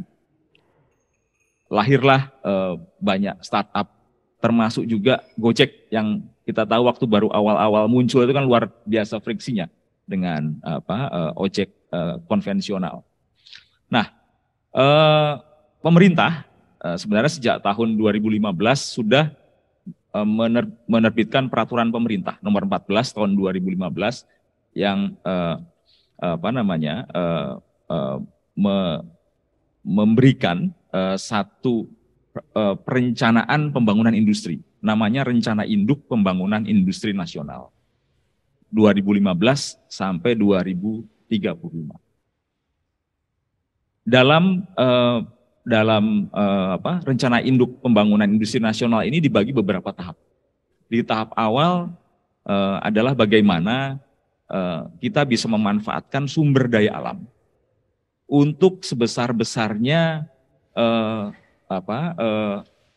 kita manfaatkan nilai tambahnya. Istilah yang mudah dikenal adalah hilirisasi. Kemudian juga menyiapkan sumber daya manusia dalam penguasaan teknologi. Ketika kita melakukan hilirisasi, kita melakukan industrialisasi. Industrialisasi itu butuh 3 itu lagi. Tadi sampaikan Pak Markus. Investasi yang cukup, kemudian penguasaan teknologi agar bisa terus berdaya saing, dan kemampuan sumber daya manusia. Nah, masuk periode kedua RIPIN mulai tahun 2020, sebelumnya kita siapkan dulu. dalam Industrial Summit tahun 2018, saya masih ingat tanggal 4 April 2018, Bapak Presiden launching yang namanya peta jalan Making Indonesia 4.0. Dalam inisiatif Making Indonesia 4.0 ini bisa di halaman berikutnya. Ini biar bisa dilihat. Kita punya aspirasi bagaimana Indonesia bisa menjadi top 10 ekonomi dunia di tahun 2030. Ada prasyarat yang harus dipenuhi di sana. Nah, tadi saya kembali lagi bicara bagaimana kita menyiapkan sumber daya manusia di masa periode bonus demografi yang saat itu situasinya kita menghadapi transformasi digital. Itu. Nah, ini salah satu jawabannya adalah inisiatif Making Indonesia 4.0 ini. Di dalam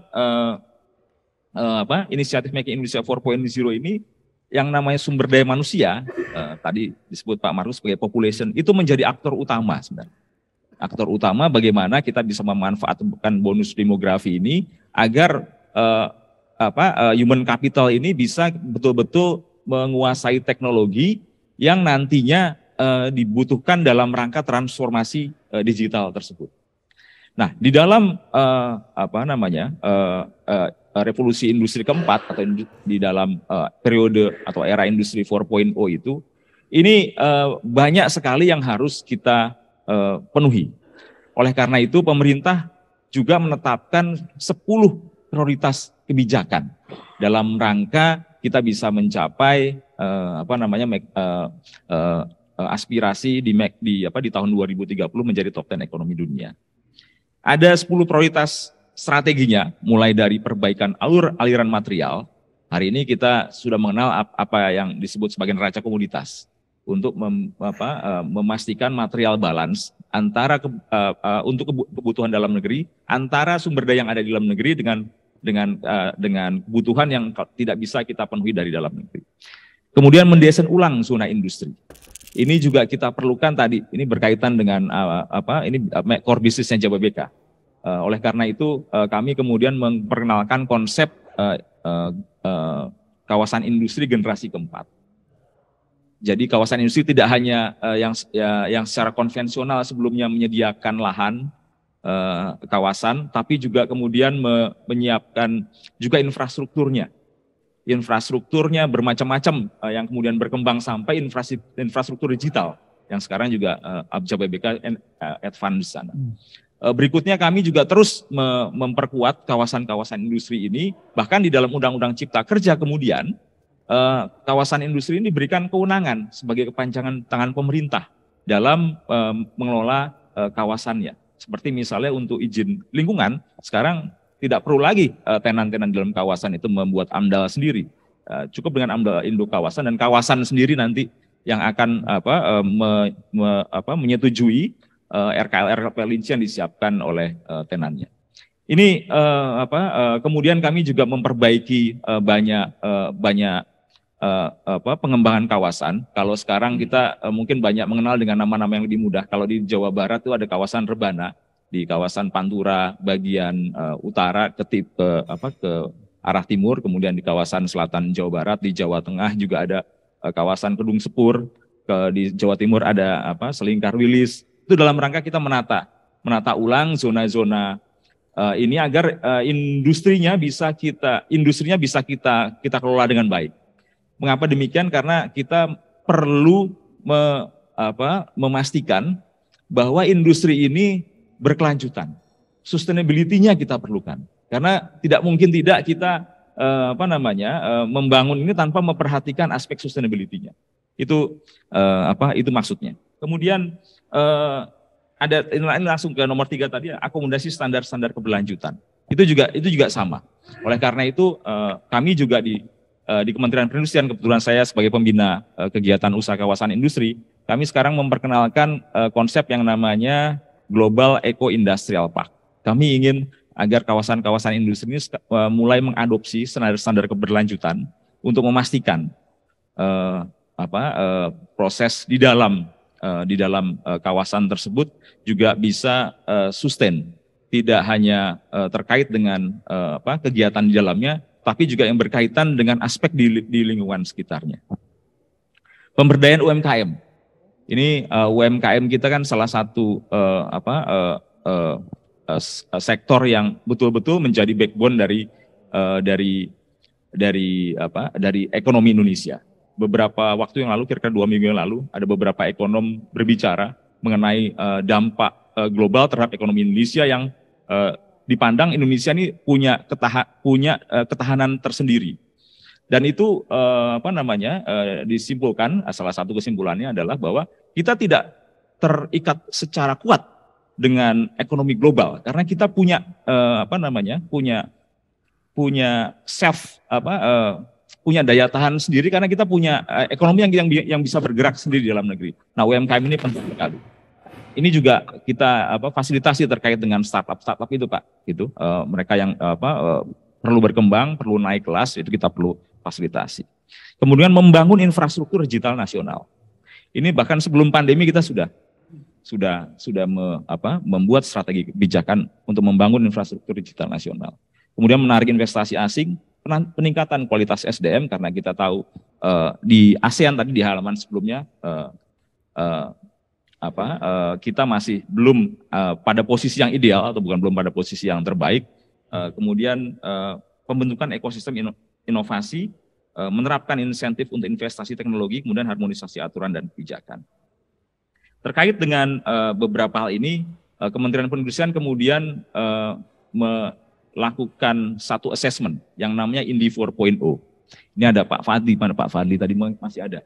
Ini membantu kami mengidentifikasi situasi industri di Indonesia dalam rangka menghadapi industri 4.0 dan bagaimana kita menyiapkannya. Kita temukan bahwa posisi industri di Indonesia rata-rata dalam posisi sedang menuju siap. Kita belum siap, jadi 100%, belum siap 100%. Ada beberapa yang sudah advance, tapi sebagian besar masih belum siap. Oleh karena itu, kemudian kami membentuk yang namanya SINDI 4.0. Ini ekosistem yang kita siapkan untuk menyiapkan industri-industri ini bertransformasi. Nah, pada saat yang sama, ini menyambung tadi pertanyaan Pak Rudi, kami membentuk yang namanya PD 4.0, Pusat Industri Digital Indonesia 4.0. PD 4.0 ini punya 5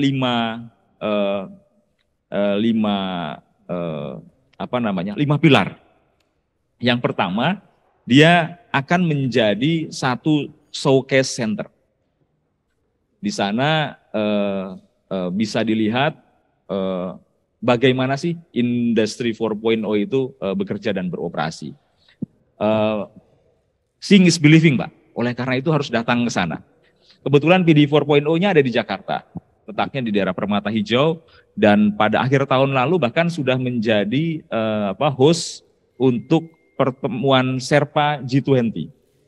Hari ini PD 4.0 punya beberapa satelit yang berlokasi juga di luar Jakarta.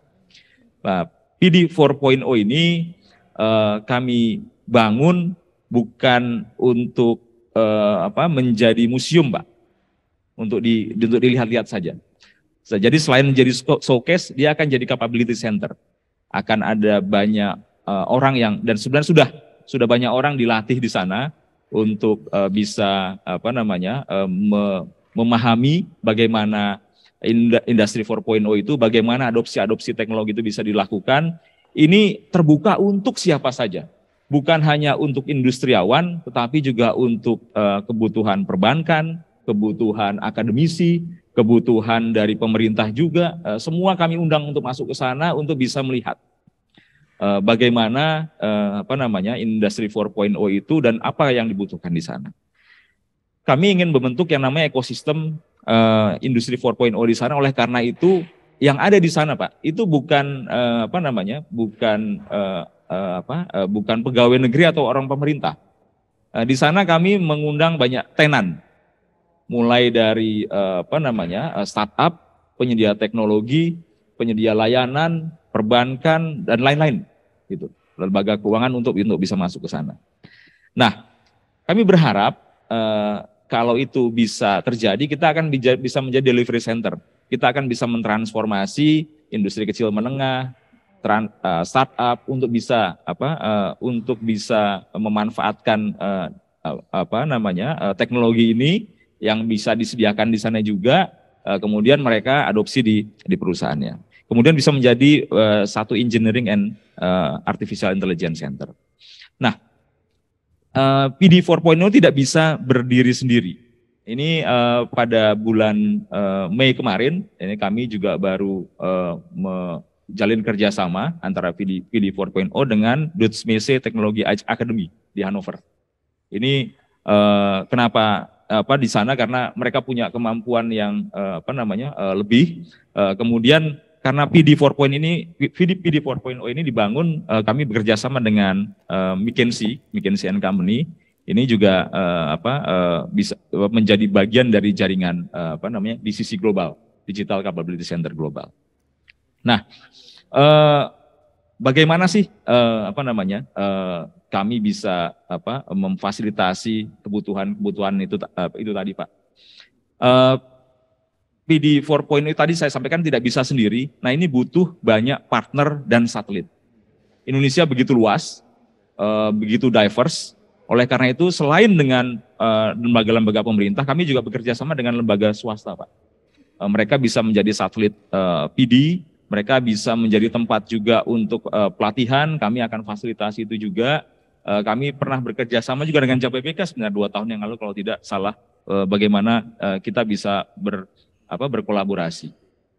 Nah, untuk itu kami sekali lagi mengundang Ibu Bapak semua untuk bisa datang ke PD, untuk bisa melihat dan mungkin bisa bekerja sama.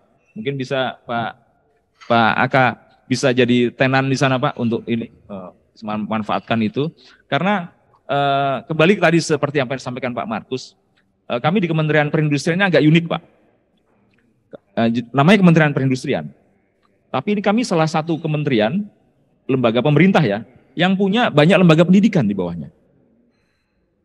Karena tadi, Pak, itu bicara investasi teknologi dan SDM itu nggak bisa kita lepaskan. Hari ini Kementerian Perindustrian itu punya 11 politeknik. Kami punya 2 akademi komunitas, Pak Rudi. Kami punya 9 SMK, Pak, di seluruh Indonesia. Kemudian kami punya juga balai diklat industri di seluruh Indonesia. Kementerian Perindustrian juga salah satu tenan, Pak. Jadi salah satu investor di kawasannya JABBK, Pak, di kawasan industri Kendal. Kami punya politeknik industri furniture dan pengolahan kayu di sana. Itu mungkin salah satu yang paling advance, dan dia juga merupakan salah satu satelit PD. Jadi kalau mungkin mampir ke Kendal, itu bisa lihat datang ke sana ke politeknik kami, politeknik industri furniture dan pengolahan kayu. Itu mahasiswanya, Pak, itu ketika dia diterima sebagai mahasiswa, dia sudah tahu, Pak, di mana nanti akan bekerja. Gitu. Dia sudah tahu di mana akan bekerja. Dan apabila ada perusahaan yang ingin mendapatkan lulusan dari sana, mereka harus menunggu paling tidak 4 tahun, Pak. Mereka harus kerja sama dulu, ya. Kemudian nanti mereka akan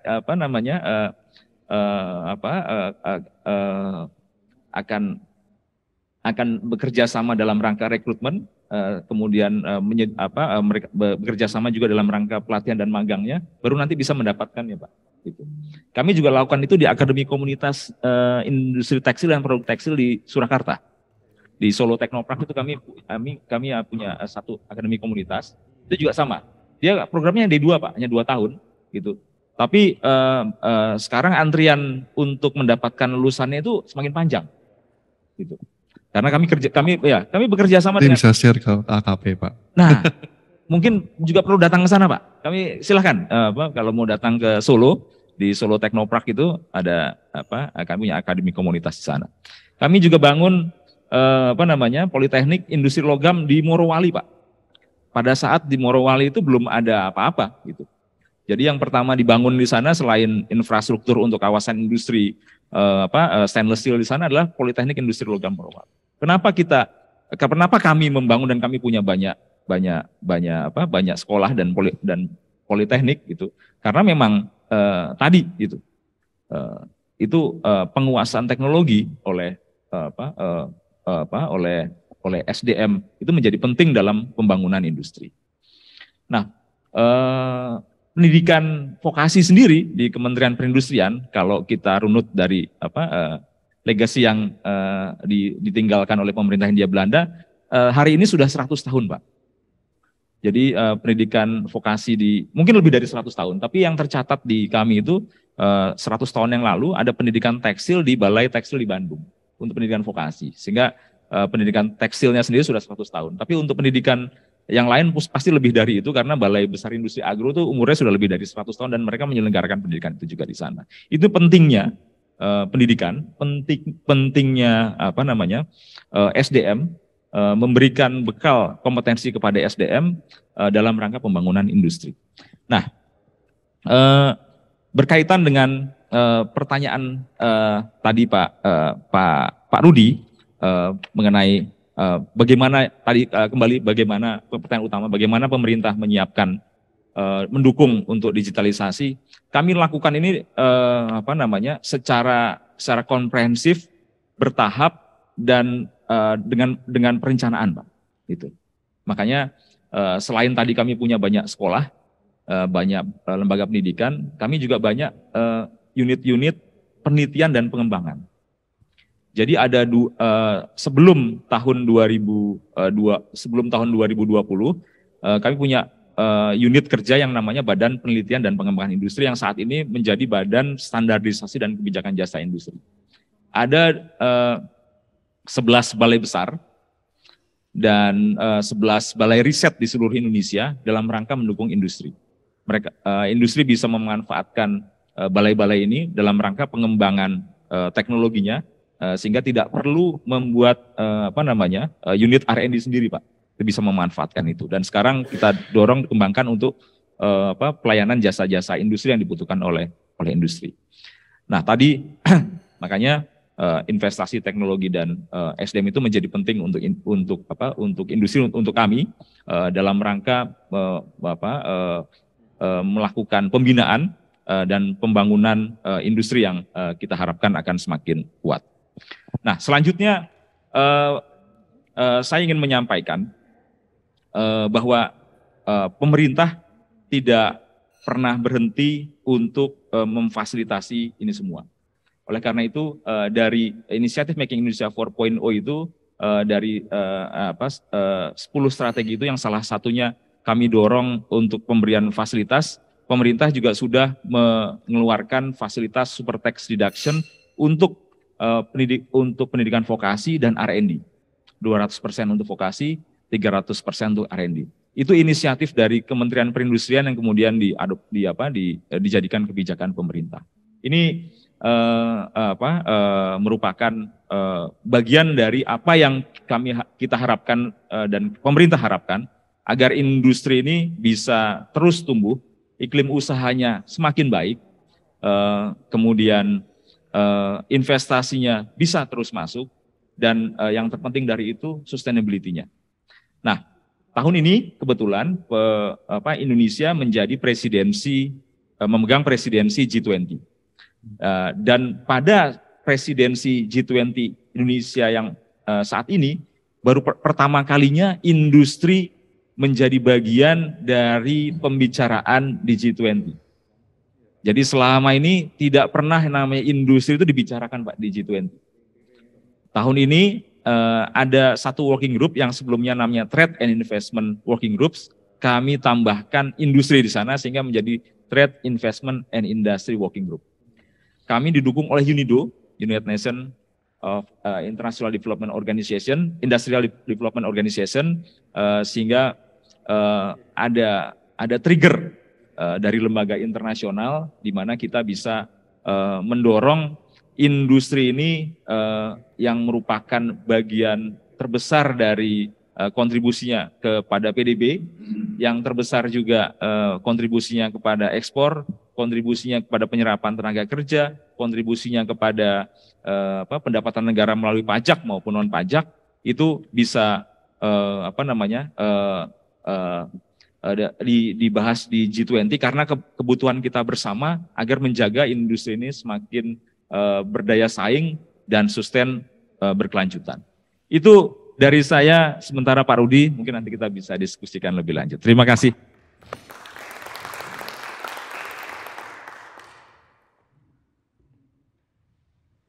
Pak Eko, terima kasih Pak atas ini sharingnya hari ini. Kita harapkan sih Pak nanti akan ada kolaborasi Pak yang intens.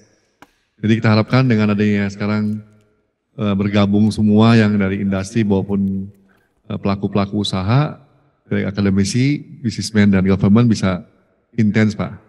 Oke, mungkin Yasmin silakan. Terima kasih atas pemaparannya Bapak Eko. Namun kita akan rehat sejenak sembari menyaksikan pesan-pesan berikut.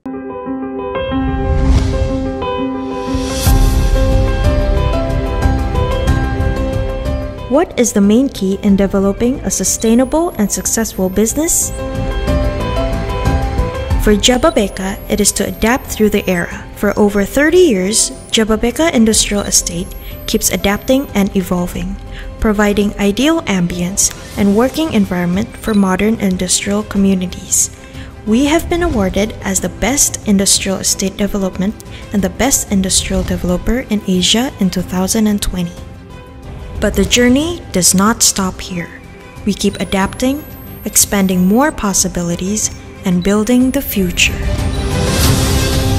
Welcoming this future era, Jababeka Industrial Estate presents Jababeka E-Commerce Digital Hub, JEDI Hub. JEDI Hub consists of 4 clusters that can facilitate your future needs, which are Biomedical Tech Park Cluster, Halal Industrial Park Cluster, Science and High Tech Park Cluster, and Startup Cluster. Biomedical Tech Park Cluster presents biomedical facilities, from laboratories to other facilities that can support you in the field of biotechnology, opening innovation opportunities for medical equipment, diagnostic, therapeutic, and also personal care. A cluster that assists you bring cutting-edge biomedical research from bench to bedside. Halal Industrial Park Cluster presents a halal industry area that is integrated and guaranteed, providing logistic and business facilities to support the production process of halal products. This cluster is projected to be the first premium bio-halal cluster in East Jakarta. Science and High Tech Park Cluster presents an integrated technology concept with a smart building system that can be automatically controlled and programmed as needed. Equipped with electric vehicles, Science and High Tech Park Cluster is designed to stimulate technology-based transformation of industrial structure with a smart AI. A new smart cluster that accelerates technology innovation through industrial networks, training centers, and research centers. Startup Cluster is designed to support new enterprises in competing the globalization era, opening new opportunities for new enterprises that are supported with world-class industrial estate facilities, equipped every small, medium, and large enterprises with an integrated business environment.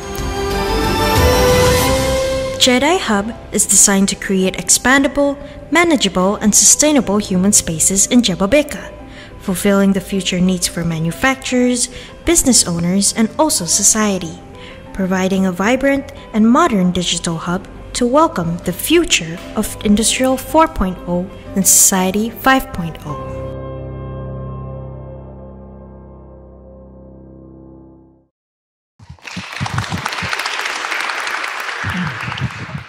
Oke, Bapak Ibu semua, terima kasih. Jadi siang ini juga we are very thankful for our friend from Jetro, Nakatawasang, thank you very much. And our partner for JEDI Hub, Accelerator Singapore, Mr. Anderson. And our partner too from Hawaii, Mr. Richard Lim, Tapestry Group.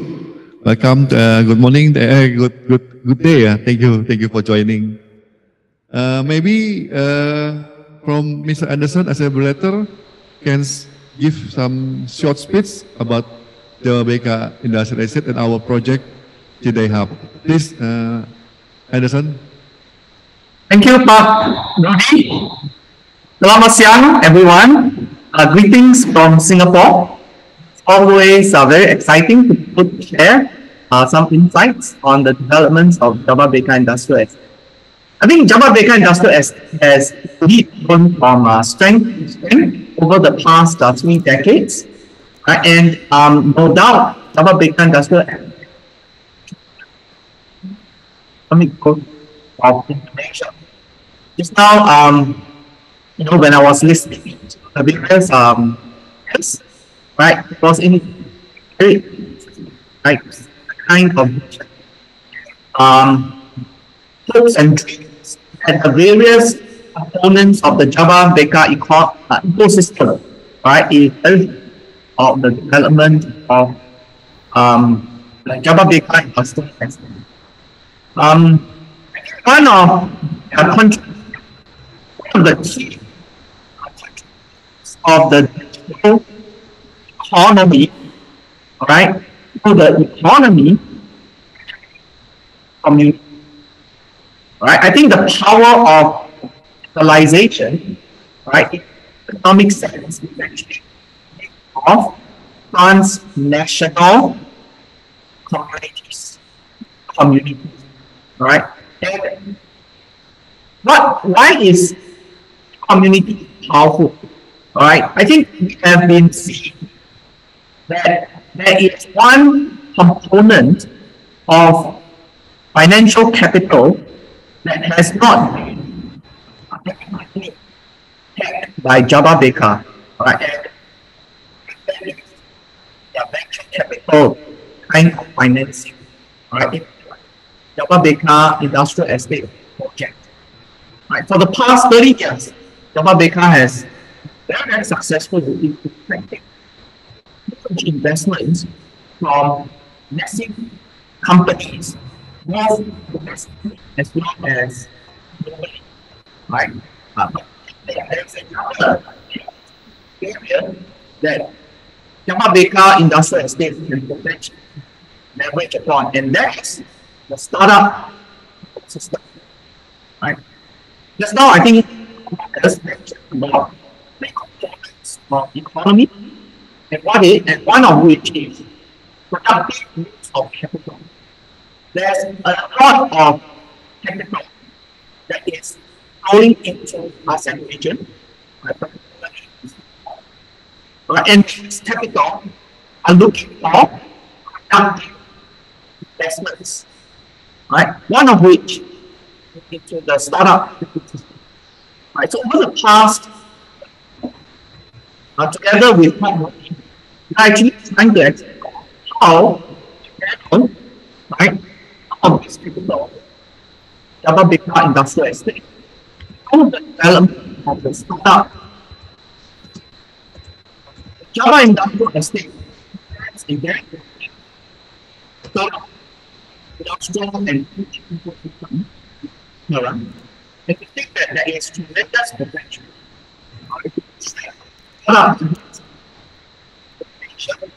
as well as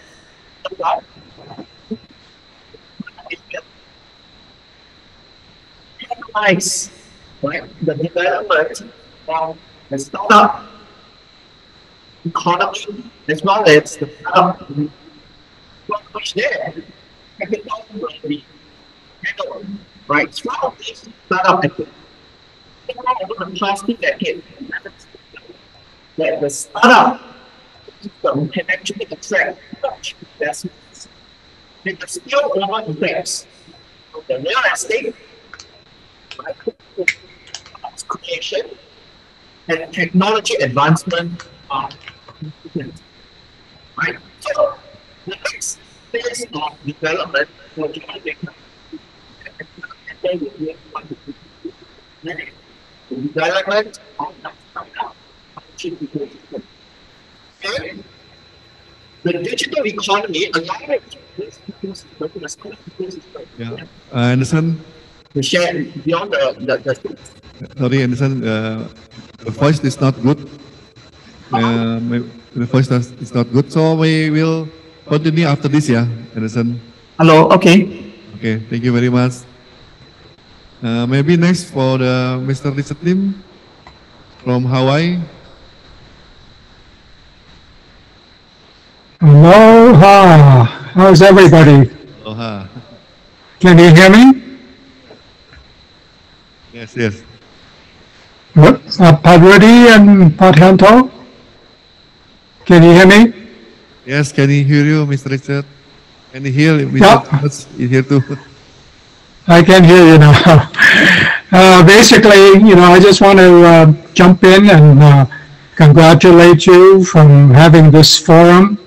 I think it's a good idea, and to pay attention to what is happening in the economy with the pandemic and COVID-19, and now with monkeypox. It has caused a lot of frustration around the world, both for traveling and everything else.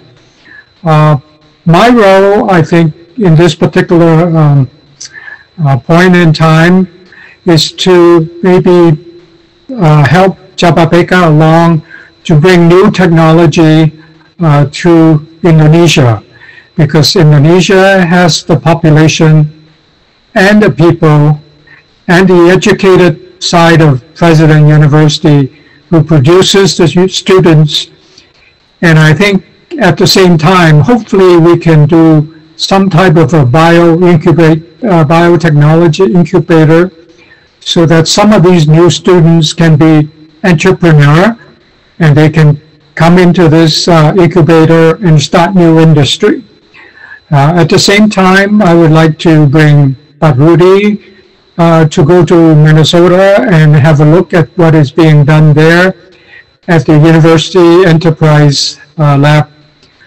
Some of these new technologies are way in the future. And at the same time, I think Indonesia, with the land that you have and the capital that you can invest, I think it will be a good timing. Taking, for example, from Damono, who says, we start small, but we move fast. And I think that would be a very good motto to follow. Getting into this new technology would take some time, but I think if we have the ambition and the drive and the mission to succeed, I think that should be very well done. One thing that we can help with Indonesia is to develop more entrepreneurs, people that can start new business, that can start new technology, who can start new industry. And I think Japabeka has the location, the drive, and the people that can do it. Right now, you have over 2,000 customers having their factories in Japabeka. If only we take 1% of that customer, which could be like 20 companies, and give them the facility like a biotech lab that they can start new products and new technology, I think that would be the wave of the future. Without taking too much time, I would probably like to end it here. And again, the main thing that I would like to do is to assist you with bringing new technology to Indonesia. One good thing about private industry like Japabeka is that you can do things very quickly. For instance, in Hawaii, we've been trying to start a biotech lab for quite some time. I have the people here. I have actually a medical doctor with a PhD who is trained in Shanghai and trained in Paris and trained in the US. He wanted to live in Hawaii, but we don't have a biotech facility for him to start cancer research and also new medicine for COVID-19. That will give you an example of how difficult it is to start in a state where it's controlled by government. But I think in the case of Japabeka, because it's a private industry, you can do things much quicker. And having said that, I would like to congratulate you again on having this forum and giving us an opportunity to participate. I thank you very much, Pak Rudy and Pak Yanto. Thank you. Hopefully you can visit us soon. Thank you. Oke, bagian terakhir Pak Prof. Hairi, Pak Hadi, dan Pak Eko, mungkin boleh sharing Pak, mungkin dari ABG, dari akademisi dulu Pak. Konklusinya Pak, untuk atau closing remarks-nya Pak Prof. Hairi, dari kita membentuk forum ini, di mana sesuai dengan topiknya untuk shaping ya digital world, mungkin boleh sedikit Pak dari Pak Prof. Hairi dari akademisi, silakan Pak.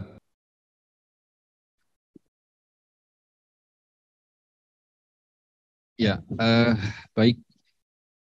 Saya kira ini forum yang sangat penting dan sangat bermanfaat buat kita semua, karena kita saksikan bersama ada interaksi ABG-nya Pak Rudy. Jadi akademisi, bisnismen, dan pemerintah. Dan tentunya kita berharap melalui forum ini ke depannya, selain eventnya, ini bisa membahas topik-topik yang berbeda, namun perlu ada implementasinya. Jadi apa yang kita diskusikan di dalam forum ini kemudian bisa dirumuskan dan kita coba rumuskan, implementasikan untuk kebermanfaatan kita semua. Demikian Pak Rudy. Terima kasih. Baik, terima kasih mungkin dari Pak Hadi. Ya, terima kasih Pak Rudy atas undangan hari ini. Ini satu forum yang cocok buat kita ke depan, sebuah gagasan yang baik. Ya, karena digital pasti ke depan akan sukses dan apalagi Jababeka sebagai lokomotif dari industri, salah satu lokomotif dari industri itu bisa menarik banyak sekali gerbong-gerbong, apakah dari segi akademisi, human resource dan semua fasilitas yang ada. Ya, jadi ini semoga acara seperti ini bisa berkelanjutan. Ya. Demikian dari saya. Baik, terima kasih Pak Hadi. Pak Eko, Pak mungkin. Terima kasih Pak Rudy. Saya sepakat dengan Profesor Hairi agar forum ini ada deliverables-nya Pak. Ada yang bisa dihasilkan. Mungkin setelah ini kita bisa diskusi untuk mungkin ada kerjasama yang bisa kita lakukan. Tadi ada banyak yang kesempatan yang saya juga buka begitu, mungkin bisa kita kerjasamakan. Kemudian nanti kita bisa konkretkan begitu, sehingga nanti di berikutnya kita juga terus ada deliverables-nya Pak dari forum-forum ini. Kami ini kebetulan saya mau tambah sedikit saja. Kebetulan saya bertanggung jawab dalam persiapan Indonesia sebagai partner country Hannover Messe 2023. Indonesia akan jadi partner country. Ini di dalam 3 tahun Indonesia dapat exposure terus-menerus. 2020, 2021, dan 2023. Nah ini mungkin ada yang bisa kita bawa Pak, ke Hannover Messe. Tahun lalu kami bawa 156 entity, ada perusahaan, ada lembaga yang kami tampilkan di Hannover Messe edisi digital, dan itu menghasilkan banyak kerjasama dan tindak lanjut untuk kerjasama investasi, Pak. Sepertiga dari 156 itu startup, gitu. Jadi digitalisasi ini sudah luar biasa. Dan tahun lalu ketika Indonesia menjadi partner country, Indonesia diapresiasi karena pertama kalinya Hannover Messe selama 75 tahun dilaksanakan secara digital dan Indonesia jadi partner country dan berhasil. Makanya tahun ini kami datang juga ke Hannover Messe dengan satu booth kecil, tapi kami juga bawa Pak. Kami bawa beberapa startup, itu melahirkan 5 kerjasama. Kebetulan ini ya sejak pandemi, kami ini mengejar untuk pengembangan industri semikonduktor di Indonesia. Ini juga salah satu yang ingin saya tawarkan Prof. Ferry, kalau mungkin ada ahli teknik elektro di sana yang atau mungkin ada di perusahaan Bapak yang punya keahlian di bidang analog atau sirkuit ya, yang terkait dengan semikonduktor, tolong disampaikan kepada kami untuk kita bisa konsepkan pengembangannya. Saya berharap berikutnya kita punya banyak Pak Fadli seperti ini, Pak. Pak Fadli ini di swasta, sebelumnya malah di perusahaan asing begitu, perusahaan modal asing, tapi bekerja sama erat dengan kami. Karena kita nggak bisa sendirian, Pak. Ini ABG ini menjadi penting, Pak, itu. Agar kita muda terus, Pak. Agar bersemangat terus untuk terus bekerja sama membangun Indonesia. Terima kasih, Pak Rudi.